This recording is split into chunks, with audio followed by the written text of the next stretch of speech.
In this video, I'll show you how to cancel a transaction on Revolut. First, open your Revolut app and log into your account using your credentials. Once you're logged in, navigate to the Payments or Activities section, where all your recent transactions are displayed. Now, it's important to know that you can only cancel a transaction if it's still processing.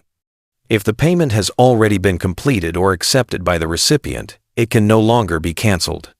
Look through your transactions for the one you want to cancel. If you see a clock or pending icon next to it, that means the payment is still processing and is eligible for cancellation. Tap on that transaction to open the details. Here, you'll see a cancel button if the payment is still pending. Tap Cancel. Confirm by typing or selecting Yes, Cancel, and the payment will be successfully canceled. Your funds will remain in your account, and the transaction will not go through.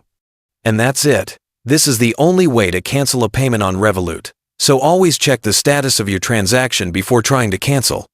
By the way, if you're tired of paying high fees when you send someone money, Wise is the best service I know. I use it myself to send and receive money with some of the lowest fees out there. Plus, you get free virtual and physical debit cards that work globally. Right now, you can grab an exclusive offer. Your first transfer up to $800 is completely free with 0 fees. You can create your free Wise account using the link below.